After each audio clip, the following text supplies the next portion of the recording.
Malin? Ikaw nga ba yan? Bulyaw nito. Tingnan mo naman kahit mamahalin pang damit mo, itsurang mahirap ka pa rin. Pambubos ka ng tiyahin niyang si Ella. Oh, kayo po pala, Tia Ella. Hindi ko kayo nakilala, kulubot na kasing mukha niyo. Pabirong bati ni Malin.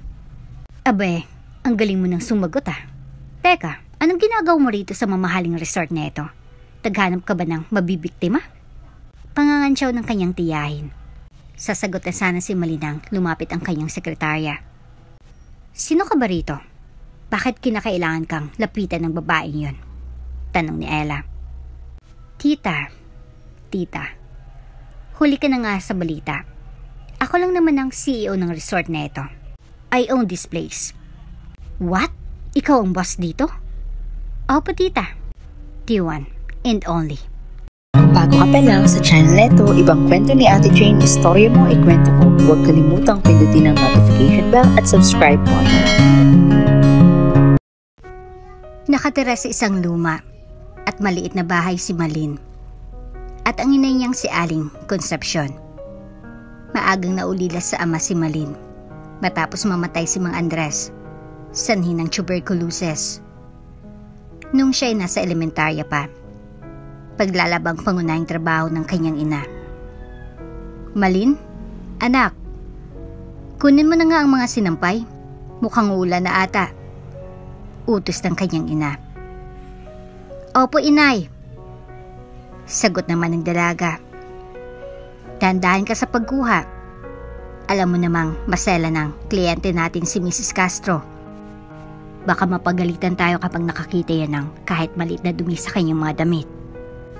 Mahigpit na bili ni Aling Concepcion sa kanyang anak. Matalinong bata si Malin. Nasa grade 12 na siya ngayong taon at nag-aaral sa isang pribadong paaralan sa kanilang lungsod. Iba yung pagsisikap ang ginagawa ng ina para makapagtapos lamang ito, kahit high school man lang. Naipasok ko na po lahat ng mga damit. Pupunta muna ako kana, Aling Melly, upang bumili ng sardinas para sa tanghalian natin. Paalam nito.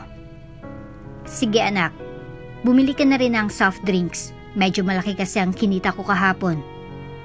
Sabi ni Aling Concepcion. Okay po. Tuwang-tuwang sagot ni Malin. Paminsan-minsan lang kasi siya nakakainom ng soft drinks. Karaniwan lang ay tubig ang iniinom niya kaya sa eskwelahan. Mabuti naman at nakabili ka rin ng soft drinks. Pangungutya ni Aling Melly, may-ari ng maliit na tindahan sa kanilang lugar. Malaki po kasi ang kinita ni inay kahapon. Paliwanag ni Malin, bagamat nasaktan sa sinabi ng matanda. Umalis na lang ang dalaga matapos itong magbayad. Ayaw niya nang humaba pang usapan nila. Chismosa kasi ito at mapanglait.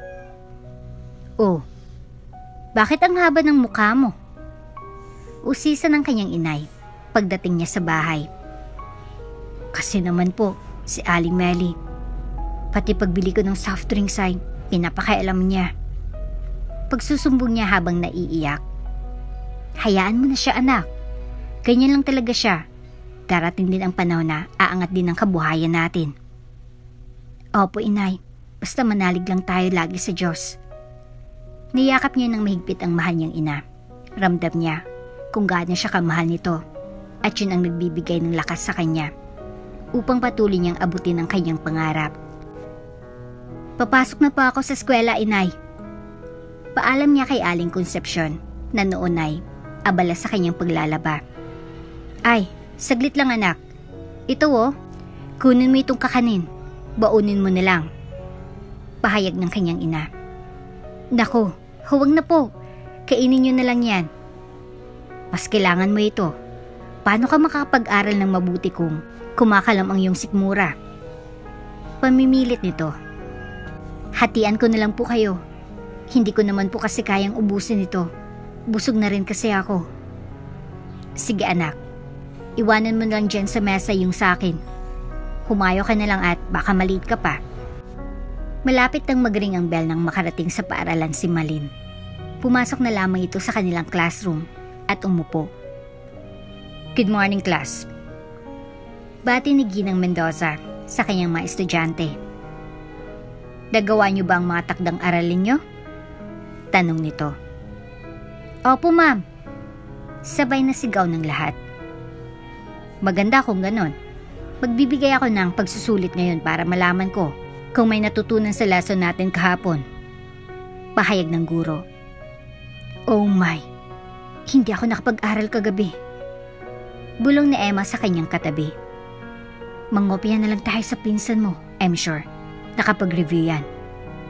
Mungkahin ng kaklase niya. Lumingon si Emma kay Malin. Malin, baka naman pwede mo akong tulungan sa pagsusulit natin. Ang dami ko kasing ginawang project kagabi, kaya't di ako nakapag-aral. Pagdadahilan nito. Sige, pero huwag kayong maingay. Kapag napansin tayo ni Ginang Mendoza ay malalagot tayo sa kanya. Sang-ayon niya. Salamat. Makakabawi rin ako sa iyo one of these days. Nagsimula na nga ang pagsusulit na ibinigay ng kanilang Filipino teacher. Sumunod naman si Emma sa kanilang napag-usapan. Sumabay ka na lang sa amin kumain sa recess mamaya para makabawi naman ako sa ginawa mong pabor para sa akin. Sabi ni Emma sa kanyang pinsan. Nako, wag na, okay lang yun. Sagot naman ni Malin. Sige na, samahan mo na kami. Pangungulit ni Emma. Oo na, pumapayag na ako. Matigilin niyang kadaldalan mo. Mamaya mabuking pa tayo sa ating ginawa. Sang-ayon naman ni Malin. Tulad ng napagkasunduan nila. Sa kantin kumain ng merienda ang tatlo. Ano palang baon mo? Tanong ng kanyang pinsan. Kakanin na binili ni Inay sa palengke. Sagot naman ni Malin. Nako, yan lang? Hindi ka mabubusog niyan. Pangungutya ni Emma. No wonder halos butot balat ka na. Dagdag pa nito. Namula ang mukha ni Malin, sanhi ng kanyang narinig. Kung dinala mo ako rito para insultuhin, aalis na lang ako. Galit na sabi ni Malin. Eto naman di na mabiro. Hindi ba pwedeng concern lang ako sa'yo kasi pinsan kita? Palusot naman ni Emma. Kaya nga kita niyaya na sumabay sa amin, di ba? Para naman makatikim ka ng masarap na merienda na kinakain namin. Dagdag pa nito. Di bali na lang Emma. Mas nanaisin ko pang kumain ng mag-isa kaysa maupo rito kasama ka. Sagot ng kanyang pinsan. Tuluyan ang lumayo si Malin sa kanyang kinaupuan. Umalis na siya ng kantin bitbit ang baon niyang kakanin habang pinagtitinginan siya ng ibang mga estudyante ron. Bakit kasi dito pa ako pinag-aral ni Inay? May public school naman na malapit sa amin. At least, doon ay kapantay ko lang ang mga kaklase ko sa antas ng pamumuhay. Bulong niya sa kanyang sarili. Hindi tulad ngayon. Grabe ang pang-insulto ng mga pinsan ko sa akin. Sabi pa niya. Malungkot na umuwi ng araw na yun ang dalaga. Ngunit hindi niya ito pinahalata kay Aling Concepcion para hindi ito labis na mag-alala. O anak, andyan ka na pala. Bati ng kanyang inay. Mano po, sabi ni Malin. Kumusta ang araw mo sa paaralan? Tanong nito. Natigilan siya saglit. Nag-isip itong mabuti bago nagkwento. Ayos lang naman po. Sagot niya. Kinain mo ba yung baon mong kakanin? Opo, masarap nga po eh. Magaling kung ganon. Sige sa ibang araw ay, yun ulit ang babaunin mo. Sige po inay. Sang-ayon niya kahit di payag ang kanyang isipan. Naupo na lang si Malin sa salas upang magpahinga ng ilang minuto. Nakamasid siya sa salamin na nasa lumang aparador. Ikaw Malin, bakit kasi kailangan mo pang magsinungaling? Ayan tuloy, kakanin naman ang baon mo sa susunod na araw. Sabi niya habang kinakausap ang kanyang sarili. Sa mahinang tono ng boses para hindi siya marinig ng kanyang inay. Pagtatawanan ka na naman ni na Emma at mga barkada niya. Wala akong pakialam sa sasabihin nila. Matuto ka kasing lumaban. Sagot naman ng isa pa niyang sarili. Huwag masama yun. Baka maapektuhan pang pagiging honor student mo. Kapag sobra na, dapat na itong kalusin. Naputo lang pagmumuni-muni ni Malin nang bigla siyang tawagin ni Aling Concepcion. Magbihis ka na anak, tapos ay magsaing ka na. Malapit na ako matapos sa labahin ko. Utos nito. Opo inay, magluluto na po ako. Magiliw niyang sagot. Agad na siyang tumayo upang gawin ang pinapagawa ng kanyang inay. Makaranang ilang minuto ay abala ng kumakain ng hapunan ng mag-ina, pritong galunggong at kamote ang kanilang ulam. Habang nasa pagkainan sila ay minabuti ni Aling Concepcion na kausapin ang kanyang anak ukol sa nalalapit na pagtatapos nito sa high school. Ngayong magtatapos ka na sa high school, siguro ay nararapat na ipagtapat ko na sa iyo ang matagal ko nang dapat na sinabi. Pahayag ng kanyang inay. Ano po yun? Nagtatakang tanong ni Malin. Nakikita mo naman siguro ang antas ng pamumuhay natin sa ngayon, anak. Opo. At ang laki po ng pasasalamat ko sa ginagawa nyo. Ang lahat para itaguyod ang pag-aaral ko po. Sagot ng dalaga. Obligasyon ko yun bilang magulang mo, Malin. Dagdag ni Aling Concepcion. Kung malaki lang sanang kinikita ko ay kakayanin ko pang pag-aralin ka hanggang makatapos ka sa kolehiyo. Inay, maintindihan ko kung sa ngayon ay hanggang high school lang matatapos ko. Ako na pong bahalang gumawa ng paraan para makapagpatuloy pa ako sa pag-aaral. Marami naman pong scholarship dyan na pwede kong applyan. Salamat sa malawak mong pag-unawa, anak. Wala pong problema, inay. May iba pala ako. Di ba kaarawan mo na sa susunod na linggo? Usisa ni Aling Concepcion. Yes po. Bali ka, 18 kaarawan ko na po. Sagot ni Malin. Sige anak, gagawa ko ng paraan para may panghanda ka naman kahit konti. Tutulong po ako, inay. Maghanap po ako ng part-time job para makaipon tayo. Mungkahin ng dalaga. Total, nasa hustong edad naman na po ako. Sabi pa niya. Ikaw ang bahala, Malin. Sadya talagang napakaswerte akong may anak akong katulad mo. Hulog din kayo ng langit sa akin, inay. Kinabukasan ay nagpunta si Aling Concepcion sa kanyang kapatid na si Ella. Nagbabaka sakaling makakahiram ito ng pera para sa handa ng kanyang nag-iisang anak. Magandang umaga. Narito ba si Ma'am Ella nyo? Tanong nito sa katulo na sumalubong sa kanya sa gate. Kayo po pala. Pasok po kayo. Nasa may garden po siya. Tugon nito. Tumuloy na si Aling Concepcion. Nagtungo ito sa hardin. Ella? Mari ba kitang maabala? Sabi nito sa nakababatang kapatid. Oo ate, ikaw pala. Maupo ka. May kailangan ka ba? Sagot ni Ella. Oo sana. Kaaraw na kasi ni Malin sa susunod na linggo. Manghiram sana ako ng pera mo kung meron kang extra dyan. Nahiyang pahayag ng panganay niyang kapatid. Wala ate, pero may mungkaya ko sa'yo. Ano yun, Ella? Absent kasi yung labandera ko. Nagkataon naman na marami na kaming labahin. Kung gusto mo, ikaw na lang ang maglaban ng damit namin. Sige, pahayag ako.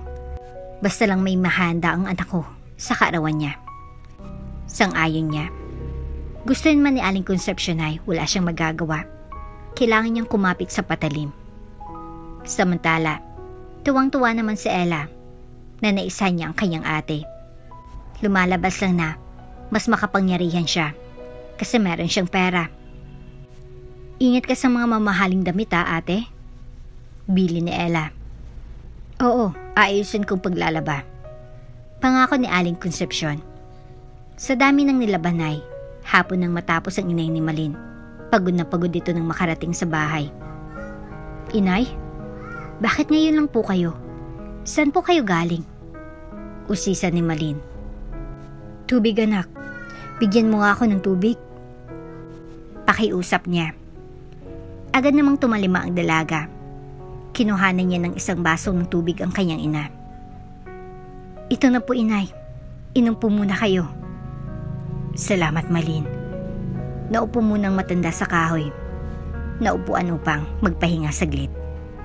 Nang mapansin ng dalaga na basa ng pawis ang ina, ay kumuha muna ito ng tuwalya at pinunasan niya ito. Saan po ba talaga kayo galing? Pangungulit ni Malin. Pumunta ako kina Tita Ella mo. Humihiram sana ako ng pera para sa birthday mo. Kwento ni Aling Concepcion. Bakit parang hapong-hapo kayo? Kasi bago ako bigyan ng pera ng tita mo ay pinaglabi niya muna ako. Paliwanag ng inay niya. Ano? Kinawa yun ng kapatid niyo? Wala talaga siyang respeto sa inyo. Galit na sigaw ng dalaga. Paras lang sila ng anak niyan si Emma. Mga mukhang pera at may itim ang budhi. Sabi pa niya, hayaan mo na sila anak. At least ay may panghanda ka na sa kaarawan mo. Sobra ka namang martyr, inay. Nainis na reklamo ni Malin. Ang dalaga na lang ang nagluto ng hapunan nila, sardinas at pritong itlog. Ito lang kasi ang kaya nila dahil nagtitipid sila para sa handa niya. Nang gabing yun ay di makatulog si Malin. Nag-iisip ito ng paraan kung paano siya makakatulong sa kanyang ina. Ayaw ko nang maulit pang pagmamalupit ni Tita Ella sa aking inay. Bukas na bukas ay maghanap ako ng trabaho. Bulong niya sa kanyang sarili. Maagang nagising si Malin kinabukasan. Nagluto muna siya ng almusal para sa kanyang inay bago umalis. Linggo ng araw na yon, kaya dumaan muna siya sa simbahan upang humingi ng blessing sa paghanap niya ng trabaho. Halos mapudpud ng sapatos na suot niya bago siya nakakita ng trabaho na maaari niyang pasukan. Isang siya pang nangangailangan ng online seller. Nabasa ko na po sa harapan ng shop niyo na naghanap po kayo ng online seller. Gusto ko po sana mag-apply. Sabi niya sa babae na nakatoka sa information table. Ilang taon ka na ba, Iha? Tanong nito. 17 na po. Pero birthday ko na po sa susunod na linggo. Magilaw na sagot ng dalaga. Marunong ka bang gumamit ng messenger? Ay, opo. Alam na alam ko pong gamitin yon. Masayang pahayag ni Malin. Sige, bumalik ka na lang dito sa Monday. Kakausapin ka muna ng boss namin. Utos ng receptionist. Anong oras po ako dapat pumunta? May klase po kasi ako sa araw na yon. Dumiretso ka na lang pagkatapos ng klase mo. Malapit lang naman ang paaralan nyo dito, di ba? Opo, kaya ko pong gawin yon. Maligayang umuwi ng bahay si Malin sapagkat may maganda siyang ibabalita sa kanyang inay. Para makatipid sa pamasahe ay naglakad na ito papunta sa paradahan ng tricycle. Habang papauwi ito ay kinukwenta niya na kung magkanong sasahurin niya. Okay na sana ang lahat. Ngunit isang pangyayari ang babago sa takbo ng kanilang buhay. Inay? Inay! May good news po ako! Balita ni Malin sa kanyang inay. Ano yun, anak? Mukhang napakahalaga ata niyan at excited ka pang magbalita. Tanong ni Aling Concepcion. May trabaho na po ako. May trabaho na po ako. Sabi ng dalaga. Ha? Paano pag-aaral mo niyan? Hindi kaya ito maapektuhan? Pag-uwian lang naman po ako papasok sa trabaho. Saka 1 hanggang 2 oras lang po siya araw-araw. Paliwanag niya. Okay lang kung ganun. Basta huwag mo hayaan na bumaba ang grades mo dahil dyan. Graduating ka pa naman. Bili ng inay niya. Huwag po kayong mag-alala. Makukuha ko po yan sa tamang time management lang po. Kinabukasan ng Lunes. Pagkatapos ng kanyang klase ay nagtungo na si Malin sa shop kung saan siya nag-apply kahapon. Andun ang manager na naghintay sa kanya. Oh, Iha, ikaw ba yung sinasabi ng receptionist ko na bago naming online seller? Tanong nito sa kanya. Opo sir, ako po yun. Sagot ni Malin. Tamang-tama, kakaresign lang nung isa kong empleyado. Ikaw nang papalit sa kanya. Sabi pa ng may-ari. Talaga po? Ibig bang sabihin, tanggap na po ako? Paniniguro ni Malin. Yes, ngunit bago ka magsimula, kailangan mo munang mag-training. Paliwanag ng kanyang kausap. Sige po, mabilis naman po akong matuto. Maganda kung ganun. Ito nga palang isusuot para sa online selling. Ipinakita ng manager ang isang damit na maikli at seductive ang dating. Nagulat si Malin sa kanyang nakita. Para kasi katulad ito ng mga napapanood niya sa YouTube na pang-aabuso sa mga kababaihan. Bakit kailangan ko pong isuot yan? Usisa niya. Kasi beauty products ang binebenta natin. Paano ka makakaakit ng customer kung ganyan ang suot mo? Makinis naman natang balat mo at wala kang peklat, di ba? Pangungulit ng manager habang sinusubukan itong hipuan ng magandang dalaga. Noon na nanlaban si Malin, bigla niyang itinulak ang lalaki at nagtatakbo siya palabas ng shop. Tumakbo siya ng mabilis upang makalayo agad doon. Ang babastos nila. Sinasamantala nilang kahirapan ng mga estudyanteng katulad ko. Umiiyak niyang sinabi sa kanyang sarili. Nandidira ako sa sarili ko. Ngayon lang ako nahipuan ng lalaki. Dagdag pa niya. Iyak nang iyak si Malin. Pakiwari niya ay naabuso ang kanyang pagkababae. Nagtungo muna siya sa isang sulok ng plaza upang magpalipas ng sama ng loob. Ayaw niya kasing umuwi kaagad at baka makalata ang kanyang inay. Ayaw niya kasi itong nag-aalala. Gumagabi na nang umalis siya at nagpa siyang sumakay na ng tricycle. O anak, andyan ka na pala. Baka nagugutom ka na. Pag-aalala na Aling Concepcion, hindi agad nakasagot ang dalaga. Dinaramdam pa niya kasing nangyari. Bagay na halata ng kanyang inay. Malin? Okay ka lang ba? Masama bang pakiramdam mo? Sunod-sunod na tanong nito. Wala pa ring imik ang kanyang anak. Malin, anak. Niyugyug ni Aling Concepcion ang balikat niya. Nung lang natauhan si Malin, bigla na lang itong napahagulhol sa kanyang inay. Anong nangyari? May masama bang nangyari sa'yo?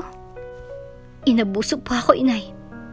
Sinubukan akong hipuan ng manager ng shop na kung saan ay magtatrabaho sana ako. Sumbong niya. Ano? Manyak atang amo mo.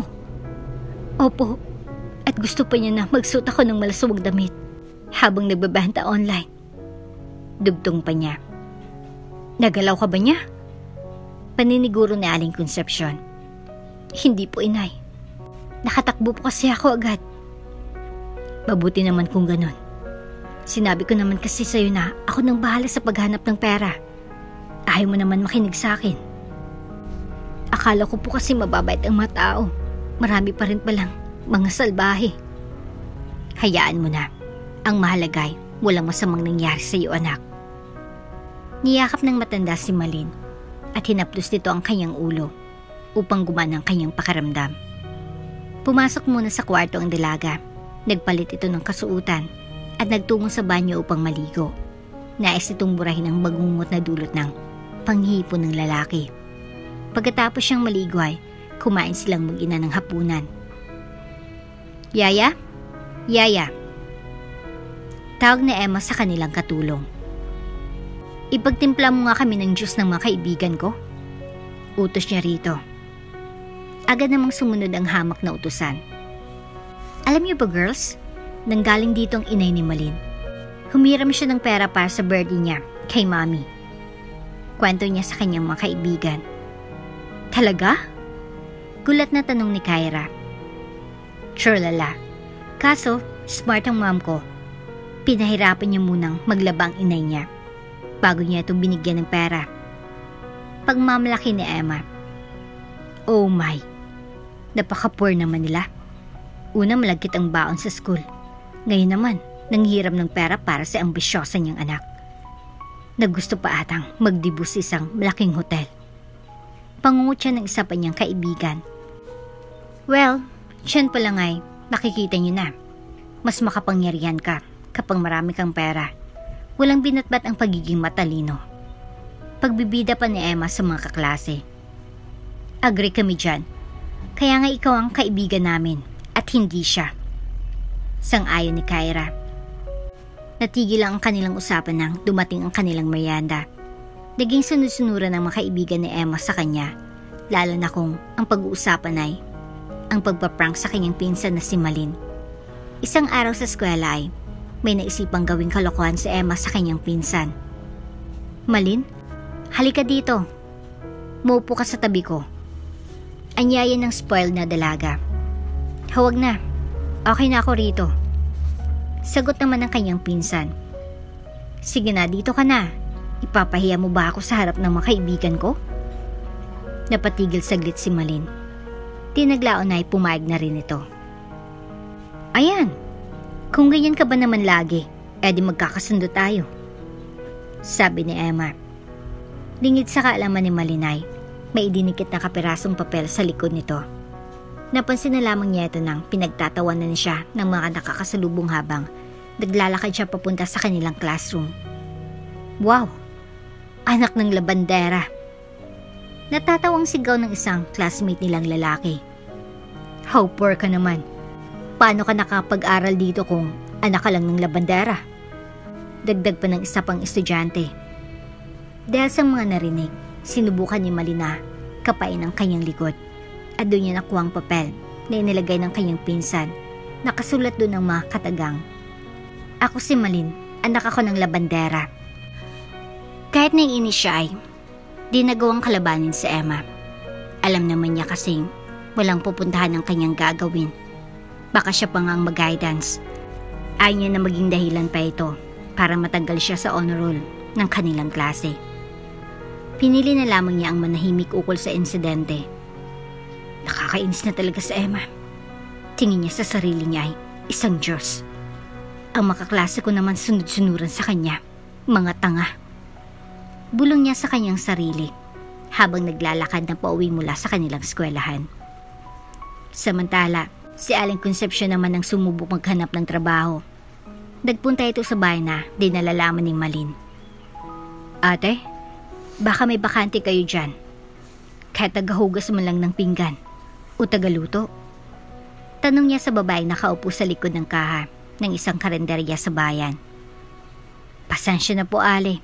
Kahit meron po, hindi po kami tumatanggap ng matandang empleyado. Baka kasi sa katandaan niyo ay makabasag pa kayo ng pinggan at maging perwisyo pa sa negosyo namin. Pangungutya nito kay Aling Concepcion. Sige po, salamat. Napahiyang sagot niya. Naglakad muli ang matanda hanggang sa makarating siya sa isang pwesto na nangangailangan naman ng sales clerk. Magandang umaga po. Naghahanap po ba kayo ng tindera? Usisa niya. Tinignan siya mabuti nang napagtanungan niya bago ito sumagot. Ilang taon na po ba kayo, Ale? Tanong nito. 53 anyos na ako, iha. Sagot naman niya. Kaya niyo po bang tumayo ng matagal habang nag-aalok ng aming mga paninda? Lahat po kakayanin ko. Bigyan niyo lang po ako ng trabaho. Ano po bang natapos niyo? Elementarya lang. Mahirap lang kasi ang magulang ko. Kaya't hanggang doon lang ang kinaya nila. Paglalahad niya. Nako, sorry Ale. High school graduate po ang hanap namin. Baka kasi mahirapan kayo sa pagkwenta. Sabi ng kausap. Okay po, pasensya na po sa abala. Sagot naman ni Aling Concepcion. Nalulumong lumabas ng department store ang matanda. Hindi niya alam ang kanyang gagawin ng mga oras na yon. Mabuti na lang may nakuha akong kahit konting pera kay Ella. May handa ko na rin ng simpleng pagkain ng aking anak. Inay, andito na po ako. Tawag ni Malin. Pero walang sumasagot. Asan po kayo? Nang wala pa siyang marinig na tinig ng kanyang inay, aburido na siya. Saan naman kaya nagtungo si inay? Tanong niya sa kanyang sarili. Nung huling beses na ginawa niya ito ay, sa tita Emma niya ito nagpunta. Subalit binigyan na siya ng pera ng mga ito. Hindi pa sapat ang panginsultong ginawa ng sarili niyang kapatid.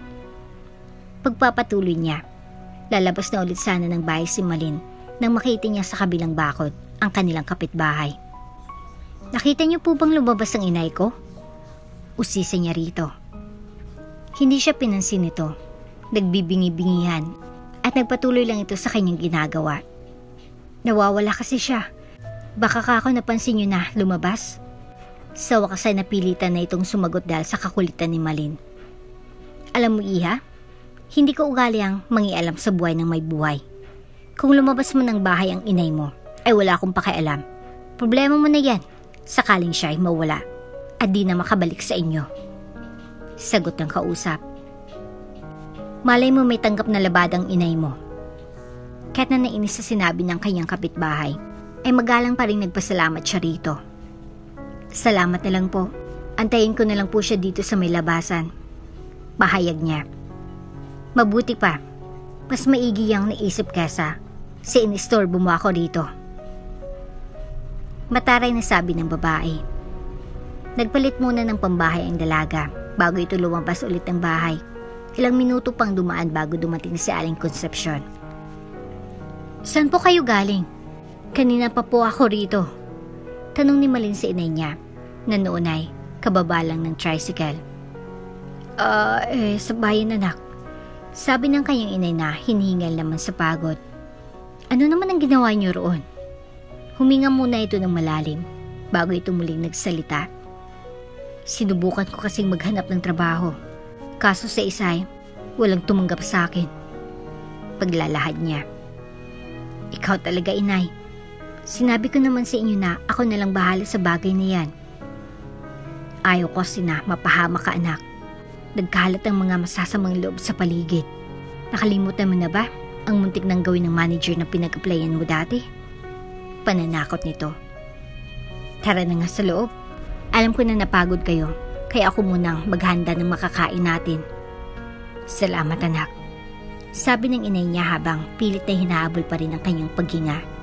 Nang sumunod na araw ay isang kaganapan ang muling susubok sa katatagan ng kanilang dibdib.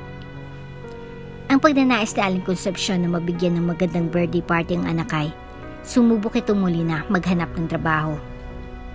Sir, baka naman pwede niyo akong bigyan ng trabaho. Pagmamakaawa niya sa may-ari ng grocery. Kaya tag-ahis lang po ng mga paninda. Okay na po sa akin yun. Sabi pa niya. Patanda na po kayo. Magiging alagain ko lang po kayo kapag nagkataon. Pagtatanggi ng lalaki. Nakayo kong nilisan ng matanda ang grocery. Nagpatuloy ito ng paglalakad sa ilalim ng mainit na araw.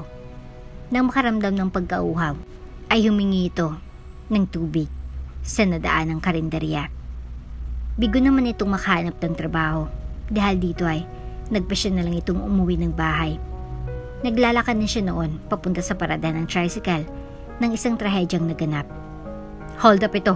Huwag kang kikilos ng masama. Kundi, lalagyan ko ng gripo ang tagliran mo. Utos ng isang tinig mula sa kanyang likuran. Ibigay mo sa akin ang wallet mo kung ayaw mo masaktan.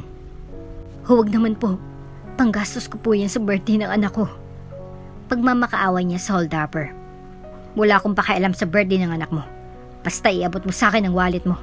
Kundi malilintikan ka sa akin.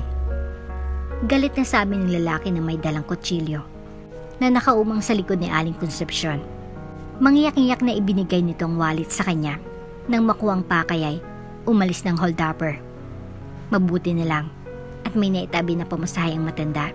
Kung hindi ay naglakad ito pauwi sa kanilang bahay. Habang nasa tricycle ay di niya maiwasan ng mag-alala. Nang hinayang sa perang nakuha sa kanya, pera na sanay nadagdagan na lang niya para sa handa ni Malina, ika-18 niyang kaarawan. Sana ako kuha ng perang pamilit na nahold up sa akin. Hindi na ako pwedeng lumapit muli kay Ella. Baka ipahiya na naman ako noon. Bulong niya sa kanyang sarili habang humihikbi. Wala na nga akong nakitang trabaho na wala pang kakarampot na perang iniipon ko. Sabi pa niya. Pagdating sa bahay ay parang ninghina na naupo siya sa salas nila. Tahimik na pinagmamasdan ng mga muebles na nakapalibot rito. Noon niya napansin ng isang antigong aparador. Minana pa yun ng ama niya sa kanyang lolo na ipinamana sa kanya. Siyempre namang wala pa si Malin, kaya't minabuti ni Aling Concepcion na tignan ang kabuuan ng cabinet. Okay pa naman siyang tignan. Wala pang bulok at mukhang matibay pa. Pwede ko pa itong ibenta sa magandang halaga. Sabi niya sa sarili. May alam akong junk shop dyan, sa may kanto. Siguro ay magugustuhan niya ito. Sana'y di niya ako baratin. Tiyari sa magandang kahoy ang cabinet nito. Ilang dekada na rin itong pangmamayari ng pamilya ko. Kailangan namin ng pera ng anak ko. Maintindihan siguro ng aking ama kong bakit ko ito ibebenta. Ininspeksyon ni Aling Concepcion ng cabinet nang bigla na lang dumating. Inay, anong ginagawa niyo dyan sa tabi ng aparador? Tanong nito habang nasa bungad pa lang siya ng pintuan. Wala anak. Tinitingnan ko lang itong muebles na minana ko pa sa aking lolo. Maganda pa siya, di ba? Sagot niya. Oo, inay. Mukha siyang mamahalin. Sang-ayon ni Malin. May dapat ba akong malaman, inay? Nakakagulat na usisan ng dalaga. Anong ibig mong sabihin? Kasi sa nakikita ko, mukhang may balak kayong ibentang kabinet na yan. Hindi ko siya ibebenta. Hinahangaan ko lang ang pagkakagawa niya. Pagsisinungaling niya sa anak. Inay, ilang taon na po tayo magkasama. Kilalang-kilala po natin ang pag-uugali ng isa't isa. Napaisip si Aling Concepcion sa tinura ng anak. Mukhang may nalalaman nito sa nangyayari sa kanya kanina. Magsasalita na sanang matanda, ngunit naunahan na siya ni Malin. May nakapagsabi sa akin na nakita kayong umiyak pagbaba niyo ng tricycle. Nagulat ako sa narinig ko, kaya't minabuti ko na lang na tanungin kayo upang maliwanagan ang isip ko. Oo, Malin, tamang nabanggit nila sa'yo. Nahold up kasi ako noong nasa bayan ako habang pauwi galing sa paghahanap ng trabaho. Nakuha niya lahat ng perang pinaghirapan kong ipunin para sa kaarawan mo. Sa pag-iisip ko kung saan nakukuha ng pamalit na pera, napansin ko ang lumang kabinet na ito. Mabuti at hindi ka po niya sinaktan. Nag-aalalang tanong ng dalaga. Sa awa naman ng Diyos, hindi. Wala ko ni isang sugat. Ugalos. So anong balak niyo ngayon dito sa mana mo, inay? Ibebenta ko sana siya dyan sa may junk shop sa kanto. Baka sakaling makakuha tayo ng magandang halaga ng pera na sasapat sa gagastusin natin. Kailangan mo ba talagang ibenta ito, inay? Wala bang ibang paraan? Nagawa na natin ang lahat, anak.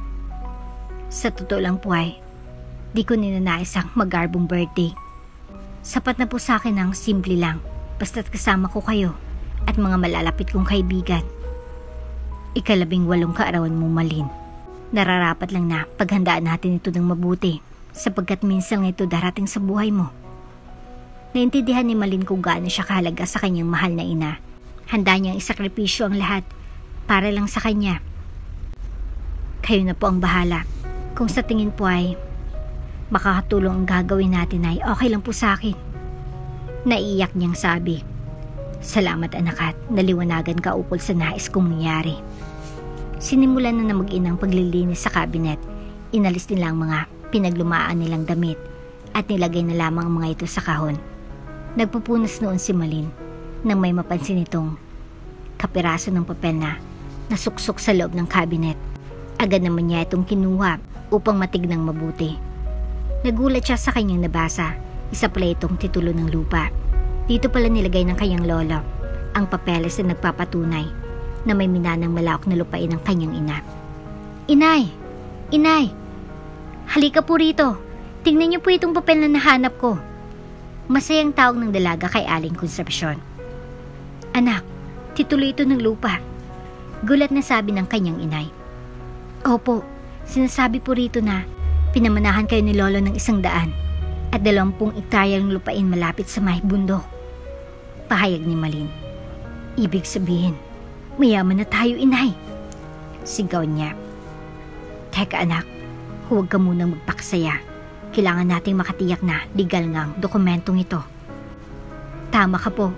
Bukas na bukas din ay magtungo tayo sa munisipyo upang malaman natin kung ito nga'y totoo. Mungkahin ni Malin.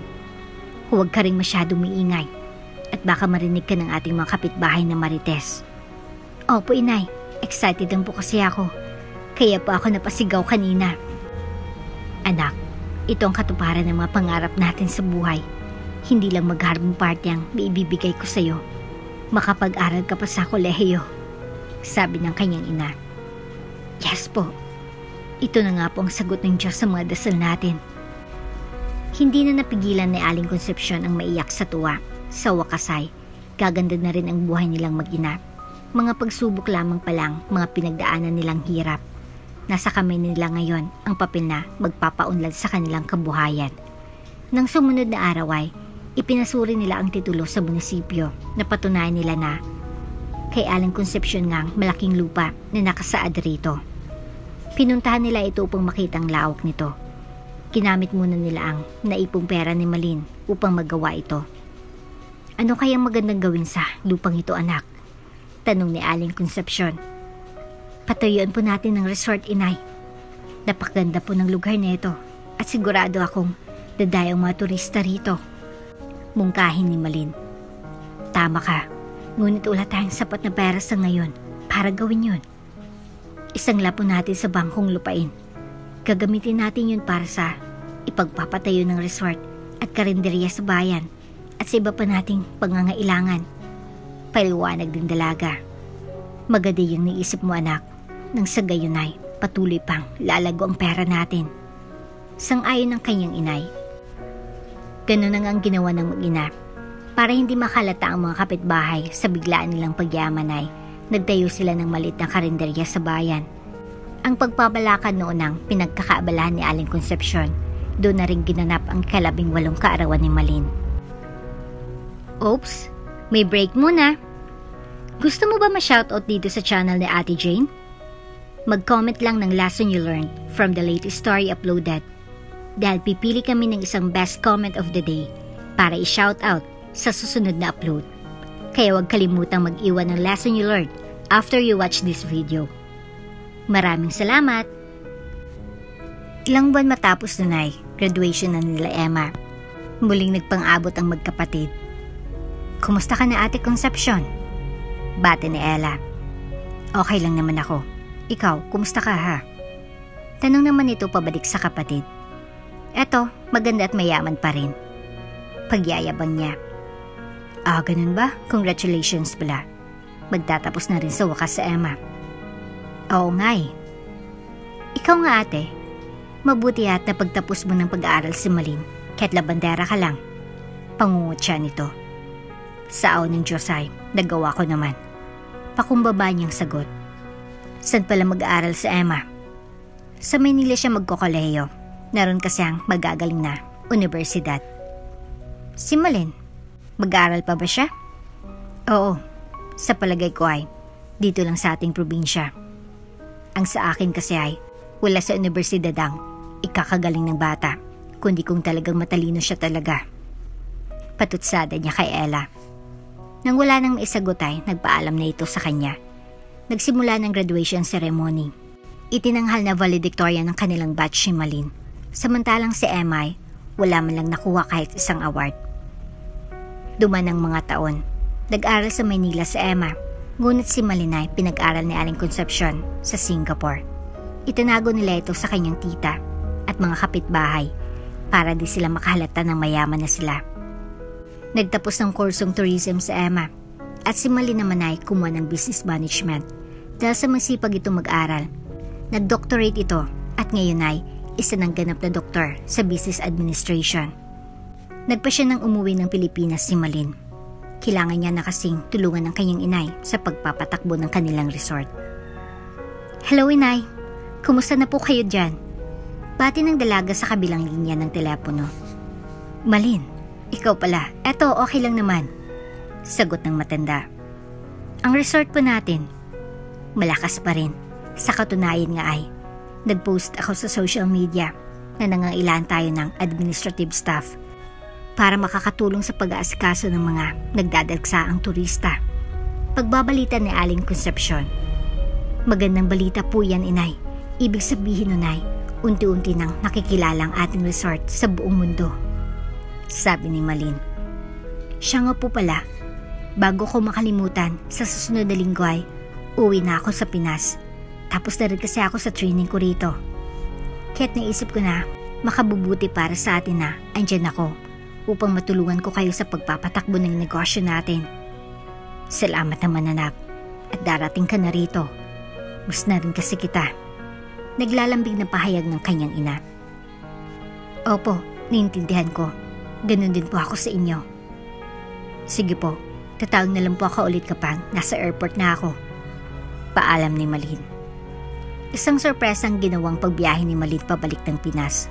Ang buong akala ni Aling Concepcion ay matagal pa itong darating. Yun pala'y nasa Singapore airport na ito nang tumawag siya. Gusto niya kasing surpresahin ng kanyang inay at mga empleyado roon. Ito ang magandang pamamaraan upang malaman niya paano magtrabaho ang kanyang mga tauhan. Likas na kasi minsan ng mga trabahador ay magbalat kayo na masipag at may malasakit sa kumpanya kapag alam nila na nasa paligid lang ang mga may-ari. Magandang hapon, magkano po ang entrance fee? Tanong ng isang di katangkarang babae sa crew na naka-assign sa main gate. Bali 200 pesos po sa adult at 100 naman po sa bata. Sagot nito. Kasama na po ba ro ng paggamit ng mga amenities ng resort tulad ng swimming pool at restaurant? Yes ma'am. Sige po, saan ba ako pwedeng magbayad? Sa akin po, cash po ba o cashless? Okay lang ba kung credit card ang gamitin ko? Opo, tumatanggap din po kami yan. Ito ang card ko. Iniabot ni Malin ang kanyang credit card sa binata. Nagulat ito nang mabasa ang pangalan na nasa card. Mang Malin, kayo po pala? Sorry po at siningil ko po kayo. Paghingi ng paumanhin ng crew. Iho, wala kang nagawang kasalanan. Ginagawa mo lang ang trabaho mo. Salamat po. Hanga ako at ang galing mo. Isa lang sanang hihilingin ko. Ano po yun, ma'am? Huwag mo munang ipamalita rito na narito na ako. Tahimik ka lang muna. Noted po, Miss Malin. Ipinasok na ng dalagang kanyang sasakyan papasok sa kanilang resort. Ipinark niya yon sa tagong bahagi ng parking area upang hindi ito mapansin ng mga empleyado niya. Bumaba na siya suot ang kanyang bandana. Sunod niyang pinuntahan ay ang reception area. Nagkunwari itong guest para masubok niya ang husay ng tauhan na nakatalaga doon sa kanyang trabaho. Hi there. Can I get a reservation for 2-night stay dito sa resort niyo? Tanong niya sa receptionist dahil bago ito. Hindi niya namumukha ng CEO. What type of room would you like to have, ma'am? Sagot nito. Is there any single room available near the pool? Mahilig kasi ako mag-dive swimming. Meron po. How much would it cost me? The room cost 1,500 per day po. Great, I'll take it. Sang-ayon niya sa magandang dalaga. Ibinigay nito ang susi sa kwarto niya pagkatapos nitong mag-fill up ng registration form. Huli na nang malaman ng receptionist na siyang CEO ng resort. Sorry po ma'am, hindi ko po alam na kayo palang CEO ng resort. Paghingi nito ng paumanhin. It's okay, ginawa ko yon para makita ko gaano kayo kagaling sa paggawa ng inyong trabaho. At aaminin ko na impress ako sa ginawa mo kanina. Keep it up, sabi ni Malin. Salamat ma'am. Dumiretso na siya sa opisina ng kanyang inay upang surpresahin ito. Nang makita siya ay para itong nakakita ng multo. Malin? Ikaw ba yan? Sigaw niya. Biglang napatayo si Aling Concepcion sa kanyang kinaupuan. Opo inay, ako po ito si Malin. Sagot naman niya. Akala ko sa susunod ka pa na linggo darating. Gusto kitang surpresahin inay. Kaya ito na ako. Ikaw talaga anak. Muntik na tuloy mahimatay sa pagkagulat ng buksan mong pintuan ng opisina ko. Teka, bago tayo magtsikahan, kumain ka na ba? Baka nagugutom ka na. Ako nga po miss ko na yung luto nyo. Sige, saglit lang at ipagluluto kita ng paborito mo. Utusan nyo na lang ang chef natin, inay. Gusto ko ipasyal mo muna ako dito sa resort. Lambing niya kay Aling Concepcion. Okay anak, kung yan ang gusto mo. Nilibot ang mag-inang kanilang resort. Nakita ni Malin kung gaano na ito ka-improve mula nung una niya itong nabisita. Maligaya siya na malayo na sila sa uri ng pamumuhay meron sila noon. Limot na nilang mapait nilang nakaraan. Subalit ang tadhana ay sadyang mapagbiro. May dalang tao mula sa kanilang nakaraan. Ang pilit namang manggugulo sa kasalukuyan. Ma, what's taking you so long to prepare? Just in case you have forgotten. We are going to my interview at the Mountain Haven Resort at malilate na ako dahil sa inyo. Pagmamaktol na sabi ni Emma. Alam ko, pero kahit interview lang yung pupuntahan mo doon, Still, kailangan mukha akong maganda. Malay mo may makita akong amiga sa resort na yon.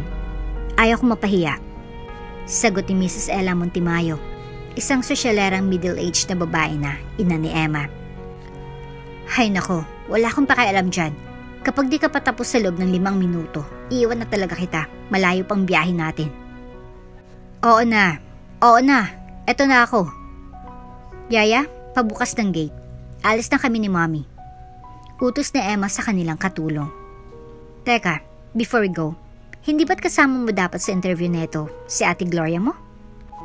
Umalis na sa ate ma. Nauna na siya kasi ang kupad mo raw. That's why we are using my car. Sayang, edi sana nakatipid na ako sa gas. Along the way naman sa pupuntahan ni Ate Gloria yung resort. Naiinis na paliwanag ni Emma. Maya't maya lang ay nasa daan ang dalawa. Ma, ako lang papasok sa opisina ng HR. Kayo, you can go anywhere you like sa loob ng resort. Basta huwag ka lang gagawa ng iskandalo. Bili ng anak niya. Ako? Gagawa ng gulo?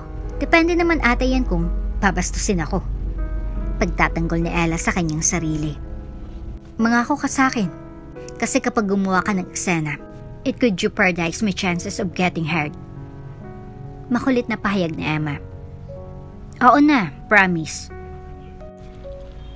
Makaranang kalahating oras ay nakarating na sila sa main gate ng resort.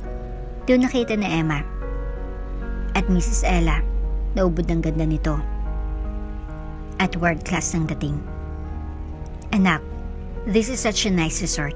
Tignan mo, sa labas ba lang, mapapansin mo na ang mga amenities na hindi mo makikita kahit saan.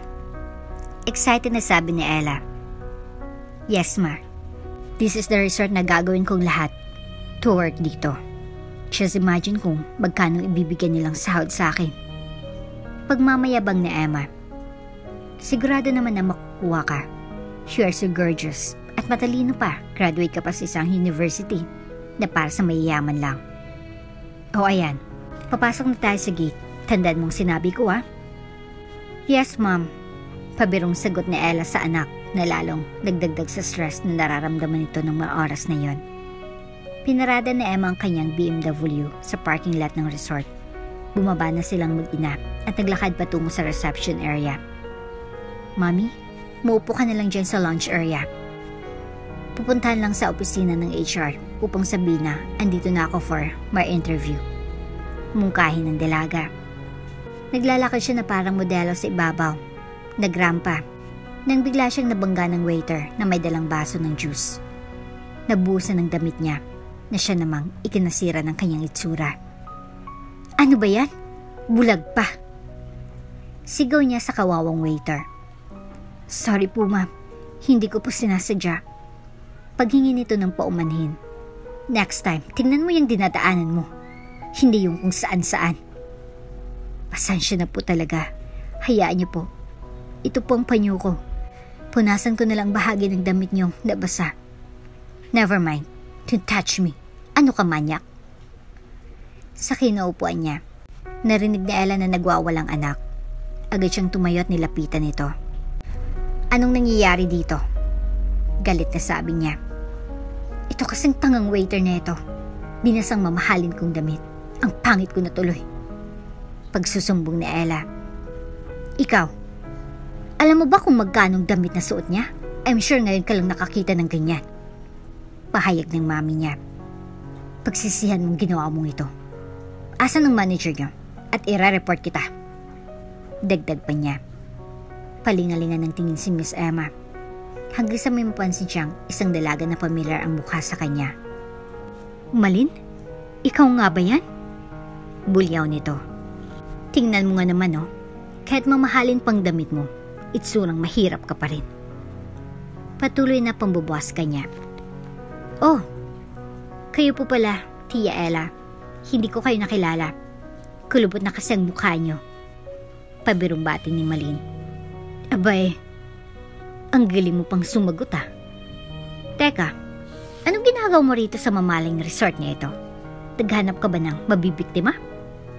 Pangangatsaw ng kanyang tiyahin. Sasagot na sana si Malin nang lumapit sa kanyang sekretarya. Miss Malin, excuse me po. Papipirmahan ko lang po sana itong request letter natin, sabi nito. Ngumiti lang ang dalaga at pinirmahan niya ito. Sino ka ba rito? Bakit kinakailangan kang lapitan ng babaeng yun? Tanong ni Ella. Tita, huli ka na nga sa balita. Ako lang naman ang CEO ng resort na ito. I own this place. What? Ikaw ang boss dito? Opo, tita. The one and only.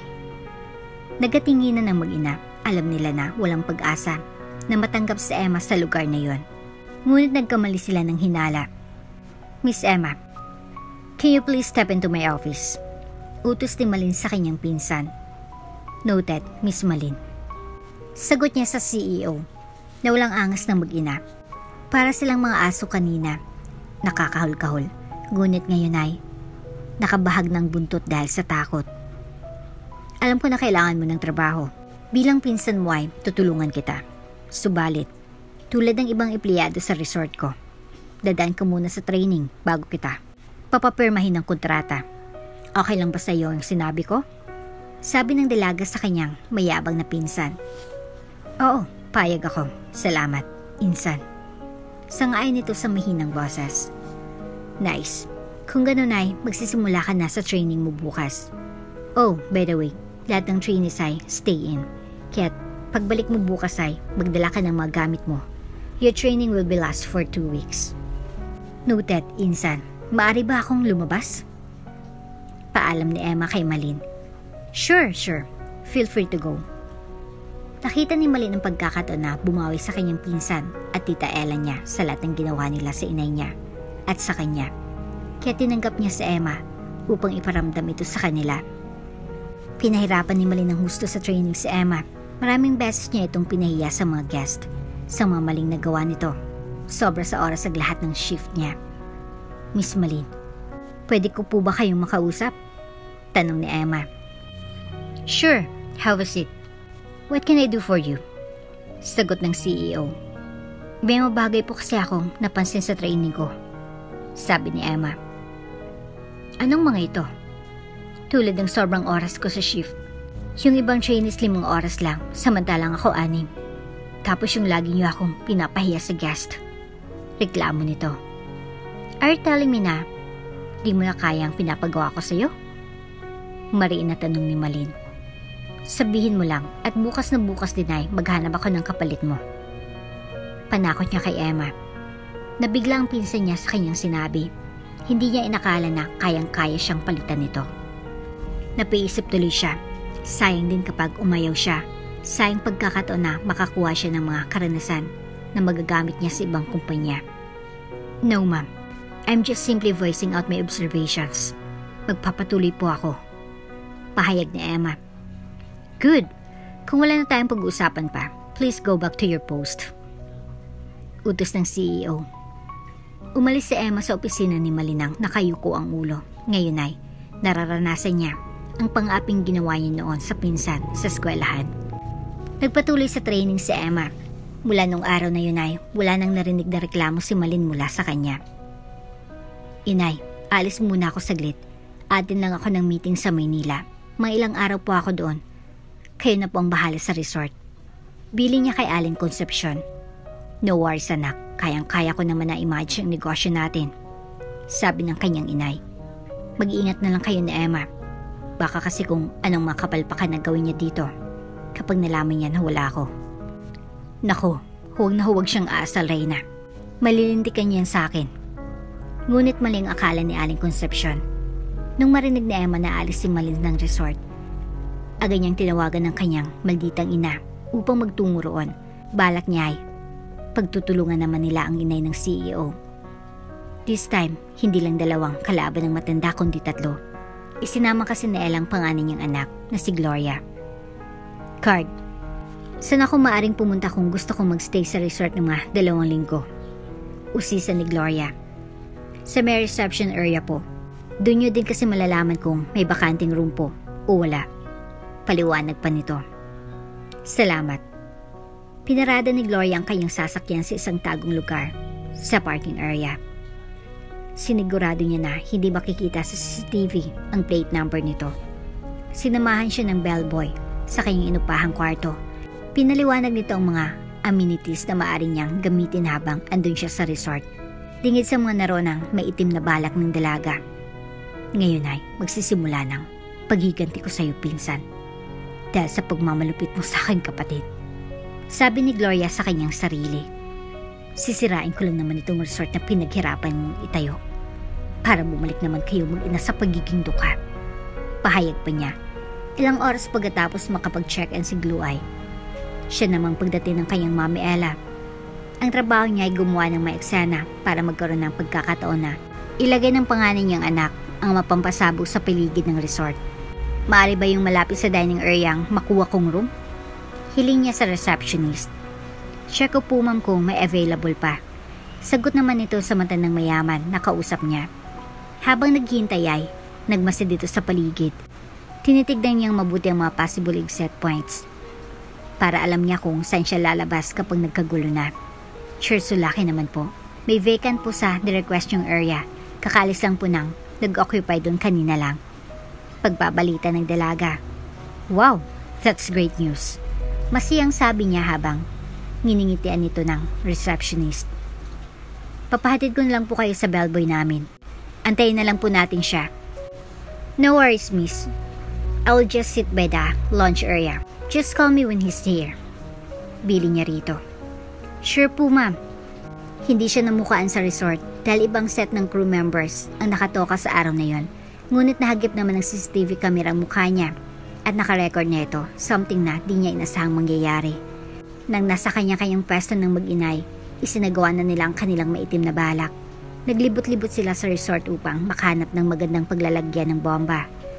Nagtungo muna sa pool si Gloria. Pagkatapos doon ay sa dining area, parking, at sa entertainment hub. Maingat niyang sinipat ang lokasyon ng bawat CCTV camera.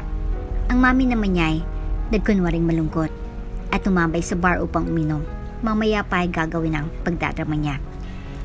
Nang sumapit ang alas 10 ng gabi ay nagsimula nang magwala sa bar sa Ella. Hey you! Bakit mo ako tinitignan? Sigaw sa isang Amerikanong turista. Nakatabi niya. May gusto ka sa akin, no? Tanong niya rito habang umaardi siya na lasing. What? Are you kidding me? You're too old for me. Sagot ng turista. Too old? Sinong tinatawag mo na matanda? Bulyaw ni Ella sa Amerikano. Sabay tulak sa balikat nito. Dahil ni inis ang bisita, sinampal siya nito. Nakita yun naman naroon sa loob ng dining area. Nang mapanood ang security sa CCTV monitor, ang nangyayari doon ay pumunta agad sila sa lugar upang awatin ang dalawa. At nang di na lumaki ang gulo, sa pagmamadali nila, walang niiwan sa harapan ng monitors. Sinamantala ni Glo ang pagkakataon, agad siyang naglakad ng mabilis papunta sa kanyang sasakyan. Kinuha niyang isang bag na naglalaban ng mga explosives. Palingalinga ito sa paligid habang bitbit niya ito. Ikinalat niya mga bomba sa paligid ng resort. Isa sa parking area, sa reception area, malapit sa malagong halaman. Sa gilid ng entrance, may mga pulat. Sa huli ay, sa likod ng dining area. Hindi siya napansin ng babae naka-assign sa reception area kasi abala ito sa panonood sa kanyang cellphone ng paborito nitong teleserye. Ngayon na nakahanda ng lahat. Tamang tiyempo lang hintayin ko upang simulan kong paghahasik ng lagim sa resort. Bulong niya sa kanyang sarili habang nasa loob ng CR na nagpapalit ng kasuutan. Wawasakin kong lahat ng pinaghirapan niyo, Malin. Pagbalik mo rito ay wala ka ng negosyong madadatnan. Sunog niya ito at naging abo na. Samantala sa bar kung saan ay kasalukuyang may kaguluhan, nakatanggap ng message si Ella sa kanyang phone. Nagsilbi na yun na hudyat upang itigil niya ng pagdadrama. Ma'am, lasing na po kayo. Hindi niyo na po alam ginagawa niyo. Pagpigil ng babaeng security sa kanya nang akma nitong sasabunutan ng Amerikanong turista. Yeah, are you crazy? I don't even know you. Protesta ng inaaway niya. Hatidan po namin kayo sa room niyo. Yaya ng security sa kanya habang hawak niya ito sa kanyang kamay. Pasensya na po. Di ko po sinasadya ng manggulo. Ito kasing puti na ito. Kung makatingin ay para akong hubaran. Sigaw niya. Upang matapos ang kaguluhan, hinila na siya papalay ng security at dinala sa kanyang kwarto. Nang maisaran ng pintuan ay Agad niyang tinawagan ng anak niyang si Gloria upang kumpirmahin kung matagumpay niyang nailagay ang mga bomba. "Hello anak, nailagay mo na ba lahat ng pampasabog?" Tanong niya kay Gloria. "Yes, Mommy. Nakahanda na ako para sa grand finale ng resort nila Malin." Paniniguro nito sa matanda. "Great." Maikli nitong sagot. Nag-iingat na baka may makarinig sa kanya na dumaraan sa tapat ng kanyang kwarto. Binaba agad niya ang cellphone. Nakadinig kasi siya ng kaluskos sa koridor. Lumapit siya sa pintuan at binuksan ito. Upang matiyak ang hinala niya, mali ang kanyang akala. She closed the door at umupo na lang siya malapit sa bintana. Inantay ang hudyat ng pagsabog. Bandang 12:00 ng gabi rin yung naganap ang pagsabog. Naggulat sa Aling Concepcion sa narinig. Agad siyang lumabas ng kwarto at nagtungo sa kanyang opisina. Sinabihan niya isa sa kanyang mga tauhan na naroon na tumawag ng pulis at bumbero. Mabilis na rumisponde ang mga kinaukulan. Naapulan ng bombero ang sunog bago ito lumaki. Marami sa mga guest ang natakot at mga nasugatan ay nilapitan ng paunang lunas bago ito dinala sa malapit na ospital. Siguraduhin niyo na wala nang diiwan sa mga kwarto. Alalayan niyo ang mga guest papunta sa pool area o sa lounge area. Utos ni Aling Concepcion sa kanyang mga tauhan. "Hello anak, may naganap na pagsabog dito sa resort. Umuwi ka na rito." Maikling sabi ng matanda. "Ha? Paano nangyari yun?" "Sige po, ngayon din ay babalik na ako dyan." Payag ng kanyang anak na nag-aalala. Mag-uumaga nang makarating si Malin nang lumito sa nakita, ngunit ipinakita niya na siya ay matatag. "Sir, ako po si Malin, CEO ng resort na ito. Maaari ko bang malaman ang resorte ng pag-iimbestiga ukol sa pagsabog?" Hiling nito sa pinuno ng mga bumbero. Ayon sa aming nakausap ng witnesses, may nakita raw silang babae nakasuot ng leather jacket na aaligid-aligid sa kabuuan ng resort. Bagong pagsabog, may nabanggit din sila tungkol sa isang matanda na nagwala sa bar. Sagot nito sa CEO, "May CCTV kami sa bawat sulok ng resort. Maaari nating tignan ang recorded video upang ma-identify natin ang mga salarin." Mungkahi ni Malin. "Nakuha na namin ang mga recording." Kasalukuyan siyang tinitingnan ng tauhan ko. Pahayag ng bumbero. Maya't maya lang ay lumapit ng kasama niya. Sinabi ito sa kanya. "Miss Malin, nakilala na po namin ang suspects. Sila ay si Ella Montemayor at Gloria Montemayor Soriano." "Oh my, talagang di na magbabagong mga malditang yan," sabi ng dalaga. "Bakit po? Kilala niyo po ba sila?" "Yes sir, tita at pinsan ko si Gloria. Sa katunayan nga'y andito nagtatrabaho para sa akin ang kapatid niya." "Darito kaya siya ngayon?" "Maari. Itong larawan niya." Ipinakita ni Malin ang picture ni Emma sa kanyang cellphone. "Sige po, agad ko siyang papahanap sa aking mga tauhan," pangako ng bumbero. Upang di mahalatay, di agad umalis ang resort sina Ma'am Ella at Gloria. Samantalang si Emma naman ay nagkunwaring nasaktan at kasama niya iba pang nasugatan na nagpapagamot. Dahil maagap ang mga bumbero ay nahanap nila agad si Emma. Dinala nila ito sa opisina ni Malin at doon siya inimbestigahan sapagkat pinangakuan siya na di madadao sa kaso kapag nakipagtulungan siya. Tinuro niya ang kinaroroonan ng kanyang mami at panganay na kapatid. Inaresto sila ng mga pulis na naroon at sinampahan ng kaukulang kaso. Samantalang si Emma naman ay nanatiling malaya. "Bakit mo nagawa sa amin ito, Emma?" Sigaw ng mag-ina habang isinakay sila ng mobile. "Dahil alam ko na ito ang tama. Pinagsisisihan ko na ang mga nagawa ko noon kay Malin. Pero kayo, wala kayong alam kundi ang gumanti." Paninisin ito sa kanyang mami at kapatid. "Salamat, Emma. At naliwanagan na rin ang isipan mo. Hayaan mo at hindi kita idadamay sa mga nangyari. You can work here at the resort for as long as you want," sabi ng CEO sa kanyang pinsan. Muling naibangon ni Malin ang nasunog na resort.